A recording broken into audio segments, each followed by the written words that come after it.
Hello friends, you are most welcome in our YouTube channel. आज हम आपको math पढ़ाने जा रहे हैं क्लास 10th का, जिसमें सबसे पहला आपका चैप्टर है वास्तविक संख्याएं। आज हम वास्तविक संख्याओं के बारे में सीखेंगे। वास्तविक संख्याएं क्या होती हैं, वास्तविक संख्याओं के बारे में हम लोग बहुत पीछे से पढ़ते हुए आ रहे हैं लगातार। तो वास्तविक संख्याओं के बारे में इसमें हम डिस्कस करेंगे।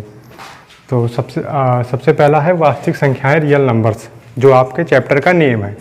और उसमें वास्तविक संख्या आने से पहले हमको ये आना चाहिए कि विभाज्यता क्या होती है, डिविजिबिलिटी।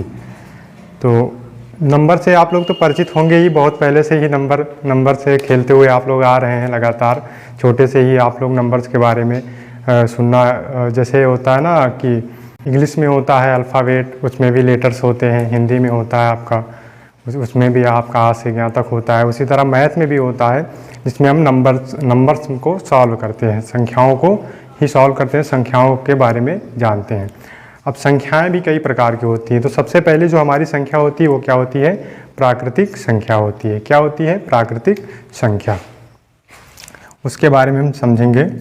प्राकृतिक संख्या क्या होती हैं, प्राकृतिक संख्याएं क्या होती हैं। प्राकृतिक संख्याएं समझ लो ऐसे कि जो गिनने वाली संख्याएं होती हैं उनको प्राकृतिक संख्या कहते हैं। गिनने वाली संख्याएं, जैसे आप जैसे कई सारे लोग हों, बहुत सारे बैठे हों लोग, अगर हम आपसे पूछें या किसी से पूछें कि कितने लोग हैं, तो आप कहाँ से गिनना स्टार्ट करते हो, 1 2 3 4 5 6 7 8।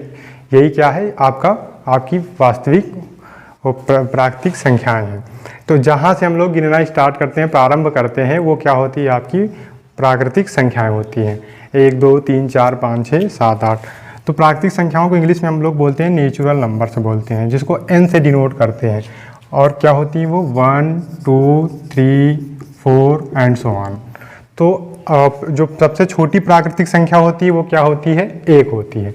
और जो सबसे बड़ी प्राकृतिक संख्या होती है, क्या कोई बता सकता है सबसे बड़ी प्राकृतिक संख्या क्या होती है। तो सबसे बड़ी प्राकृतिक संख्या क्या होती है, नॉट डिफाइन होता है ना, इनफिनाइट होता है, अनंत होती है।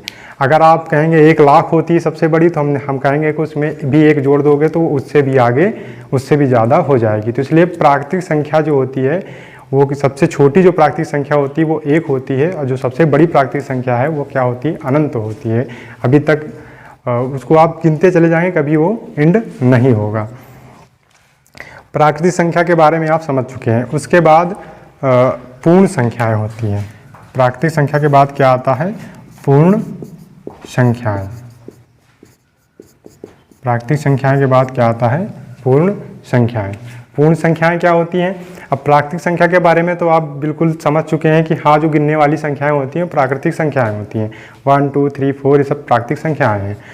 उसी तरह पूर्ण संख्या क्या होगा, बस केवल आपको क्या करना है कि जो प्राकृतिक संख्या है, प्राकृतिक संख्या में 0 को भी सम्मिलित कर लेना है। जब प्राकृतिक संख्याओं में 0 को सम्मिलित कर लोगे तो वो पूर्ण संख्या बन जाएगी। सम्मिलित करने का मतलब ये है कि कुछ लोग ऐसे बताते हैं, पूर्ण संख्या को इंग्लिश में होल नंबर से बोलते हैं, इनको W से रिप्रेजेंट करते हैं। कुछ लोग कहेंगे कि 0 और प्लस नेचुरल नंबर, ये नहीं सही है। 0 प्लस नेचुरल नंबर का मतलब अगर ऐसे हम राइट कर देंगे तो इसका मतलब ये है कि नेचुरल नंबर में, प्राकृतिक संख्याओं में आपको 0 को जोड़ना है, तो जोड़ा नहीं जाता है, उसको सम्मिलित किया जाता है। सम्मिलित करने का मतलब ये है कि जो आप 1 से पढ़ना प्रारंभ करते हैं, उसको 0 से आप जो है पढ़ना स्टार्ट करेंगे। तो 0 1 2 3 एंड सो ऑन, ये क्या हो गया, आपका पूर्ण संख्याएँ हो गई। पूर्ण संख्याओं के बाद क्या आता है, आपका पूर्णांक आता है। क्या आता है, पूर्णांक आता है। पूर्णांक आता है, जिसको हम लोग Z से रिप्रेजेंट करते हैं। पूर्णांक को किससे रिप्रेजेंट करते हैं, Z से रिप्रेजेंट करते हैं। ये होता है आपका जो प्राकृतिक संख्या है, प्राकृतिक संख्याओं में, और पूर्णांक संख्याएं और निगेटिव, नकारात्मक या ऋणात्मक प्राकृतिक संख्याएं और धनात्मक प्राकृतिक संख्याएं, और साथ में 0 को भी ले लेते हैं, तो सब क्या बन हो जाता है, आपका पूर्णांक हो जाता है। -2 -1 0, उसी तरह 1 2 एंड सो ऑन। इसी तरह यहाँ भी जो है, ये सब क्या है, आपके पूर्णांक हैं। क्या है, पूर्णांक हैं। पूर्णांक के बाद आपके आता है इसी में प्राकृतिक संख्या, पूर्णांक, फिर उसके बाद आता है प्राकृतिक संख्या, पूर्ण संख्याएं, उसके बाद पूर्णांक, उसके बाद आता है आपका परिमेय संख्याएं। परिमेय संख्याएं, परिमेय संख्याएं क्या होती हैं, परिमेय संख्याएं वह संख्या जिसको p बटे q के रूप में हम लिख सकते हैं वो क्या होती है, परिमेय संख्या है। जिसको आप p बटे q के मतलब अंश बटे हर के रूप में लिखा जा सके वो परिमेय संख्या होती है। जिसे हम p बटे q के रूप में लिख सकते हैं वह परिमेय संख्या होती है। p बटे q के रूप में लिख सकते हैं जिसे जिन संख्याओं को p बटे q के रूप में लिख सकते हैं वो क्या होती है, आपकी परिमेय संख्या होती है। और जो आपके जो q है, एक और इसमें कंडीशन होती है, जो q होता है आपका वो 0 के इक्वल नहीं होगा। अगर वो 0 हो जाएगा तो क्या हो जाएगा, नॉट डिफाइन। अगर हम 0 को किसी भी नंबर से भाग करते हैं तो क्या आता है आपका, इन्फिनिटी आता है। क्या आता है, इन्फिनिटी आता है, जिसको बोलते हैं नॉट डिफाइन। परिमेय संख्या जिसे p बटे q के रूप में लिख सकते हैं वह परिमेय संख्या होती है। जैसे कि 1/2 ये कौन सी संख्या है, परिमेय संख्या है। 1/2 कौन सी संख्या है, परिमेय संख्या है, जिसे अंश बटे हर के रूप में लिखा जा सके। और जैसे हमने आपको कह दिया 3 क्या आपका परिमेय संख्या है, आप 3 को क्या बोलोगे, ये 3 क्या है, 3 आपका प्राकृतिक संख्या है, पूर्ण संख्या के भी अंदर आता है और पूर्णांक के भी अंदर आता है। तो आपको बताना है क्या p जो है वो 3 क्या है, परिमेय संख्या है। तो 3 भी क्या है, एक परिमेय संख्या है, क्योंकि इसको भी हम p बटे q के रूप में लिख सकते हैं। 3/1 का मतलब हुआ 3, ये अंश बटे हर के रूप में लिख लिया हमने इसको, तो ये क्या हो गया, हमारा परिमेय संख्या हो गया। इसी में अपरिमेय संख्या होता है। इसके बाद अपरिमेय संख्याएं, अपरिमेय संख्याएं क्या होती हैं, जिन्हें p बटे q के रूप में नहीं लिखा जा सकता है। जिन्हें p बटे q के रूप में नहीं लिखा जा सकता है वो अपरिमेय संख्याएं होती हैं। अपरिमेय संख्या जैसे हो गया आपका √2, √3, ये सब क्या है, आपकी परिमेय संख्याएं हैं। तो आपने प्राकृतिक संख्या के बारे में अच्छे से समझा, पूर्ण संख्या के बारे में, पूर्णांक के बारे में, परिमेय संख्याओं के बारे में, अपरिमेय संख्याओं के बारे में पढ़ा। अब इसके बाद आपका आता है वास्तविक संख्याएं। सबसे पहले हम लोग कहाँ से स्टार्ट करते हैं, प्राकृतिक संख्याओं से पढ़ना प्रारंभ करते हैं। फिर प्राकृतिक संख्याएं कहाँ से आपकी प्रारंभ होती हैं, 1 2 3 4 5 6 7 8, इसी तरह अनंत तक आप पढ़ते चले जाइए। सब क्या होती हैं, प्राकृतिक संख्याएं होती हैं। पूर्ण संख्याएं क्या होती हैं, पूर्ण संख्याएं प्राकृतिक संख्या में 0 को भी सम्मिलित कर लेते हैं तो पूर्ण संख्याएं कहलाती हैं। पूर्णांक क्या होता है आपका, इसमें पूर्ण संख्याएं और ऋणात्मक प्राकृतिक संख्याओं का जो आपका समूह होता है वो क्या होता है, पूर्णांक होता है। परिमेय संख्या क्या होती है, जिसे p बटे q के रूप में लिखा जा सके वह परिमेय संख्या होती है। अपरिमेय संख्या क्या होती है, जिसे आप p बटे q के रूप में नहीं लिख सकते हैं वो अपरिमेय संख्या होती है। उसके बाद वास्तविक संख्या क्या होती हैं, परिमेय संख्याएं और अपरिमेय संख्याओं का जो समूह होता है वो क्या होता है आपका, वास्तविक संख्याएं होती है, जिसमें आपका परिमेय संख्या भी होती है और अपरिमेय संख्या भी होती है। दोनों संख्याएं जब जिनमें मिलती हैं वो क्या हो जाता है, आपका प्राकृतिक वास्तविक संख्याएं हो जाती हैं। अब इसको एक ग्राफ से समझें तो नेचुरल जो आपका प्राकृतिक संख्याएं होती हैं उसको एक ऐसे सर्कल में हम राइट कर लेंगे। उसके बाद जो पूर्ण संख्याएं होती हैं इसको ऐसे राइट कर देंगे। पूर्णांक जो होता है उसको ऐसे राइट कर देंगे। परिमेय संख्या क्या होती है, परिमेय संख्या क्या होती है, p बटे q के रूप में होती है, इसको ऐसे राइट कर देंगे। अपरिमेय संख्या क्या होती है वो इसके अंदर नहीं आएगा। परिमेय संख्याएं अलग होती हैं, अपरिमेय संख्याएं अलग होती हैं, इसको ऐसे समझेंगे। अब हम आगे आते हैं विभाज्यता के बारे में। विभाज्यता क्या होता है, माना a व b दो पूर्णांक इस प्रकार हैं कि b जो है 0 के बराबर नहीं होना चाहिए, तब कहते हैं कि b जो है वो a को विभाजित करता है। b क्या करता है, a को विभाजित करता है। यदि एक ऐसे पूर्णांक c का अस्तित्व इस प्रकार है कि a बराबर bc हो जाए, तो यहाँ पर इसको एक एग्जाम्पल से समझते हैं। मान लो हमारे पास दो पूर्णांक हैं, a 4 है और 16 है। मान लो ये a है आपका और ये क्या है, b है। अब बिल्कुल जैसे आपकी यहाँ पे लिखा हुआ है उसी तरह से बिल्कुल यहाँ पे समझेंगे। माना a व b, तो हमने a ले लिया 4 और b को ले लिया 16। दो पूर्णांक इस प्रकार हैं कि b 0 के बराबर नहीं होना चाहिए। अगर b 0 नहीं हम ले सकते हैं, 0 को छोड़कर और सभी कुछ ले सकते हैं, तो 0 नहीं लेंगे, तो हमने ले लिया 16। अस्तित्व इस प्रकार है कि a जो होगा वो bc के बराबर होगा, a जो होगा वो क्या होगा, bc के बराबर होगा। 16 को जो है 4 से भाग करते हैं। जब 16 को 4 से भाग करेंगे तो क्या आएगा, 4 चौक 16। तो यहाँ पे 16 6 से 6 जाएगा, कुछ नहीं, 1 से 1 जाएगा, कुछ नहीं। तो यहाँ पे इसको इस फॉर्म में राइट करते हैं। ये हमारा क्या है, a है, ये हमारा क्या है, b। तो a बराबर क्या हो जाएगा, 16 बराबर क्या हो जाएगा, bc। ये हमारा b है ये। और जो यहाँ पे लिखा हुआ है कि एक ऐसे पूर्णांक c का अस्तित्व इस प्रकार, तो यहाँ पे कौन से पूर्णांक का अस्तित्व है, वो इस पूर्णांक का अस्तित्व c का, जो भागफल है आपका। तो 16 बराबर क्या हो जाएगा, अगर इसको सॉल्व करेंगे तो 16 के बराबर हो जाएगा। तो ये क्या होगा, विभाज्यता। विभाज्यता का मतलब ऐसे समझो आप कि किसी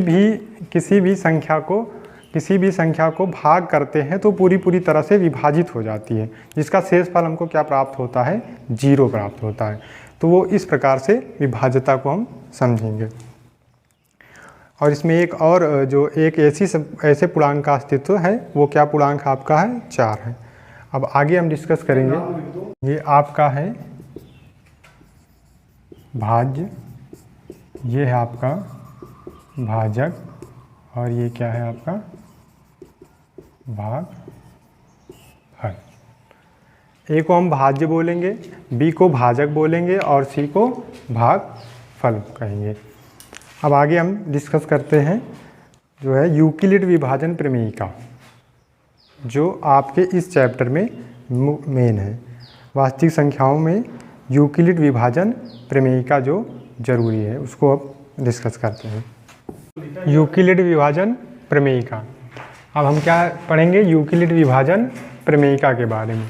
तो यूक्लिड विभाजन प्रमेयिका क्या होती है, इसके अनुसार प्रत्येक धनात्मक पूर्णांक a को किसी अन्य धनात्मक पूर्णांक b से इस प्रकार विभाजित किया जाता है कि शेषफल r प्राप्त होता है।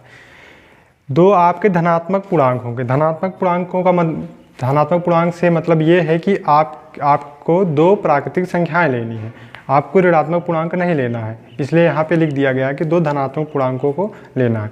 और दो धनात्मक पूर्णांकों में एक आप धनात्मक पूर्णांक लेते हैं जिसको a बोलते हैं, a को एक अन्य धनात्मक पूर्णांक से इस प्रकार विभाजित करते हैं। विभाजित करने पर आपको शेषफल क्या मिलता है, r प्राप्त होता है। तो इसको किस तरीके से लिख सकते हो आप, इसको लिखते हो अतः भाज्य बराबर क्या हो जाएगा, भाजक गुणे भागफल प्लस शेषफल होगा। क्या होगा, भाज्य बराबर भाजक गुणे भागफल प्लस शेषफल होगा। भाज्य को हम a से प्रदर्शित करते हैं, लिखते हैं, भाजक को b से, भागफल को q से तथा शेषफल को r से लिखते हैं। अब भाज्य भाजक भागफल शेषफल को अब यहाँ से समझते हैं हम लोग। हमने दो धनात्मक पूर्णांक ले लिए, धनात्मक संख्याएं ले ली हैं। धनात्मक संख्याएं क्या क्या है हमारे, हमने ले लिया है 13 और 2, ले लिया है 13 और 2 हमने धनात्मक संख्याएं ले ली हैं 13 और 2। अब 13 को क्या करते हैं, 13 क्या है, मान लो हमारा a है, 13 क्या है, a है, प्रत्येक धनात्मक पूर्णांक a। तो 13 हमने ले लिया, a को ले लिया 13। कोई किसी अन्य धनात्मक पूर्णांक b, तो b हमने ले लिया 2 से इस प्रकार विभाजित करते हैं। तो सबसे पहले विभाजित करने का मतलब वो भाग करते हैं। तो 13 को जब 2 से भाग करेंगे तो क्या आएगा, 2 छंग 12, तो 13 से 12 जाएगा तो 1 बचेगा। तो 2 आपका क्या है, भाजक है। 2 क्या है आपका, भाजक। भाजक को किससे प्रदर्शित करते हैं हम लोग, b से। किससे प्रदर्शित करते हैं, b से। और 13 क्या है, भाज्य है। भाज्य को किससे प्रदर्शित करते हैं, ए से। 6 क्या है आपका, भागफल है। भागफल को किससे प्रदर्शित करते हैं आप लोग, क्यू से। और जो आपका शेष फल आता है वो क्या है आपका, आर है। अब इसको इस रूप में लिखने को ही यूक्लिड विभाजन प्रमेयिका कहते हैं। जब इस तरीके से लिखते हैं तो क्या होता है, यूक्लिड विभाजन प्रमेयिका। 13 बराबर क्या हो जाएगा, 2 × 6 + 1। अब यूक्लिड विभाजन एल्गोरिथम के बारे में हम समझेंगे। यहाँ यूक्लिड विभाजन प्रमेयिका पर आधारित है। यह क्या है, यूक्लिड विभाजन प्रमेयिका पर आधारित है। ये यूक्लिड विभाजन प्रमेयिका पर आधारित होता है, क्योंकि यहीं से आप देख लो यूक्लिड विभाजन एल्गोरिथम, तो यूक्लिड विभाजन प्रमेयिका पर ही आधारित होता है यूक्लिड विभाजन एल्गोरिथम। यह यूक्लिड विभाजन प्रमेयिका पर आधारित है तथा दिए गए 2 धनात्मक पूर्णांकों का महत्तम समापवर्तक HCF ज्ञात करने की एक विधि होती है। ये क्या होती है, महत्तम समापवर्तक HCF ज्ञात करने की एक विधि होती है। ये HCF, इस विधि से HCF ज्ञात करते हैं। प्रमेयिका और एल्गोरिथम में डिफरेंस आपको पता होना चाहिए कि प्रमेयिका क्या है और एल्गोरिथम का मतलब क्या होता है। तो प्रमेयिका एक कथन होता है जो किसी के द्वारा पहले ही सिद्ध किया जा चुका है और उससे कोई और हम प्रॉब्लम को उसकी मदद से कोई और प्रॉब्लम को सॉल्व करते हैं। जैसे यहाँ पे ये सिद्ध किया है कि भाज्य बराबर जो होता है भाजक गुणे भागफल प्लस शेषफल के बराबर होता है। तो इसको किसी ने सिद्ध किया है, किसने सिद्ध किया है, यूक्लिड ने बताया है कि भाजक गुणे भागफल प्लस शेषफल होता है। अब इससे हम इसकी मदद से जो है जो भी हल करते हैं तो क्या होता है, प्रमेयिका होता है। और एल्गोरिथम का मतलब क्या होता है, एल्गोरिथम प्रमेयिका में डिफरेंस क्या है, एल्गोरिथम का मतलब क्या होता है, एल्गोरिथम का मतलब ये है कि इसमें कुछ आपको सूचीबद्ध चरण दिए जाएंगे।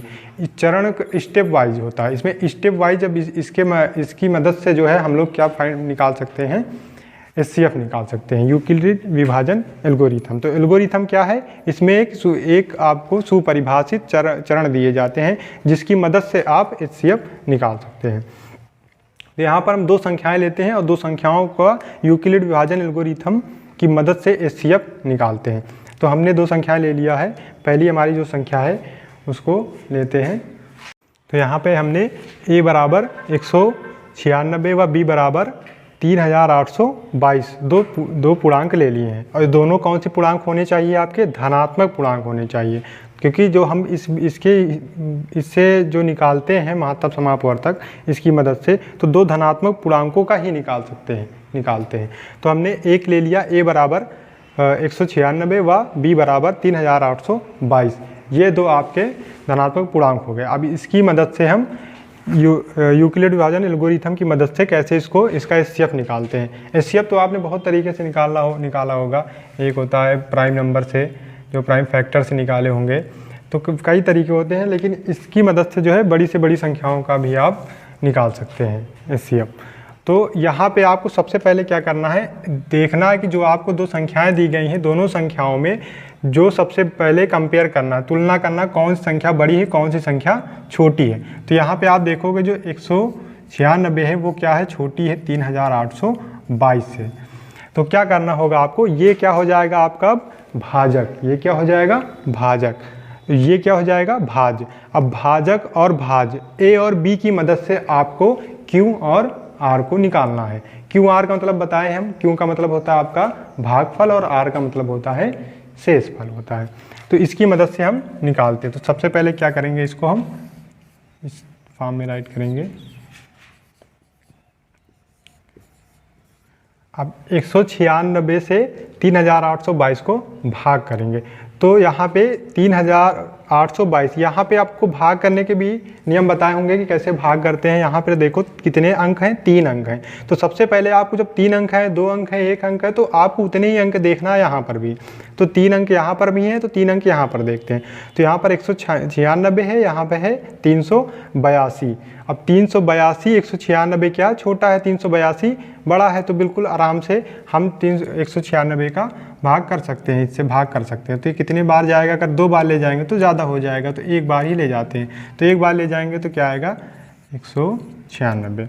अब इससे इसको घटाते हैं तो 12 से 6 जाएगा, 2 से 6 नहीं जाएगा, तो यहाँ से आप हासिल हो गए। 12 से 6 जाएगा तो 6 बचेगा, यहाँ पे 7 बचेगा, तो 17 से 9 जाएगा तो आपका 8 बचेगा, और यहाँ पे 2 से 1 जाएगा तो 1 बचेगा, 186। अब अगली संख्या भी यहाँ पे हम उतार लेते हैं। जब अगली संख्या उतारेंगे तो क्या हो जाएगा 1862। अब आपको सोचना है 1862 है, अब ये कितनी बार जाएगा, 9 बार जाएगा। कितनी बार जाएगा, 9 बार जाएगा। तो 9 बार जाएगा तो क्या हो जाएगा इसमें 9 96 का 54, 54 की 4 हासिल 5, 9 9 81, 81 में 5 जोड़ेंगे 86, 6 हासिल 8, 9 के 9, 9 में फिर 8 जोड़ेंगे तो 17, 1764 हो जाएगा। अब इसको इससे घटाएंगे तो 12 से 4 जाएगा तो 8 बचेगा। फिर यहाँ पे 15 से 6 जाएगा तो 9 बचेगा। यहाँ पे फिर 7 से 7 जाएगा तो 0 बचेगा। फिर यहाँ पे 1 से जाए तो 98 आया।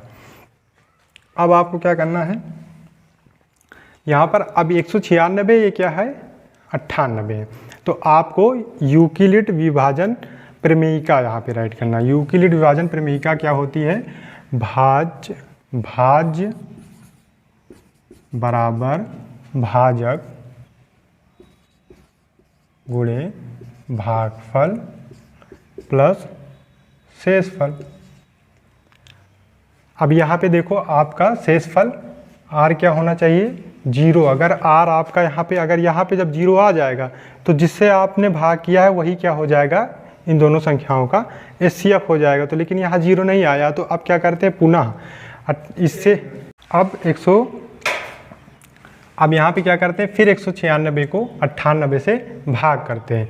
तो यहाँ पे जगह नहीं है तो हम यहाँ पे बता दे रहे हैं। तो 196 को 98 से भाग करते हैं। तो आपको सोचना है कितनी बार जाएगा, कितनी बार में ये भाग हो जाएगा। तो 196 को 98 से भाग करना है तो एक बार नहीं, एक बार में तो कम ही है, 2 बार में ले जाते हैं तो 2 बार ले जाएंगे। तो यहाँ पर 2 बार ले जाते हैं तो 2 8 16, 16 की 6 हासिल 1, 2 9 18, 1 19। ये जो है पूरी तरह से कट गया। तो अब आपको r क्या मिल गया, शेषफल क्या मिल गया 0। शेषफल क्या मिल गया है 0। तो इसको भी यूक्लिड विभाजन प्रमेयिका में जब लिखोगे आप तो क्या हो जाएगा, ये 196 बराबर 98 गुणे 2 प्लस r या क्या लिखोगे 0। जब आपको 0 मिल जाता है तो ये दोनों संख्याओं का जो HCF होता है, जो HCF होगा अब दोनों संख्याओं का 196 और 3822 का, जिससे आपने आखिरी में जिससे भाग करने पर आपको शेषफल 0 प्राप्त हुआ है, वही क्या होगा, इन दोनों संख्याओं का HCF होगा। तो इन दोनों संख्याओं का HCF क्या आ गया है 98 आ गया है। क्या आ गया है 98। HCF आपका क्या आ गया है 98 आ गया है। तो आप इसकी मदद से बड़ी संख्याओं का दो संख्याओं की 3 संख्याओं का बहुत आसानी से HCF निकाल सकते हैं। जैसे 3 संख्याएं आ जाएंगी तो कैसे निकालना, आपको पहले 2 संख्याएं ले लेनी है, दोनों संख्याओं का HCF निकालना है। दोनों संख्याओं की जो HCF होगा उसी से जो है तीसरे वाली संख्या को भी भाग करना है। तो वो भी क्या होगा, पूरी तरह से आपका कट जाएगा और शेषफल 0 उसमें भी मिल जाएगा। तो तीनों संख्याओं का HCF वही होगा। तो यूक्लिड विभाजन प्रमेयिका आपने समझा, यूक्लिड विभाजन एल्गोरिथम समझा, और यूक्लिड विभाजन एल्गोरिथम से कैसे हम लोग HCF निकालते हैं उसके बारे में भी सीखा। अब नेक्स्ट वीडियो में जो है आगे बताया जाएगा। धन्यवाद।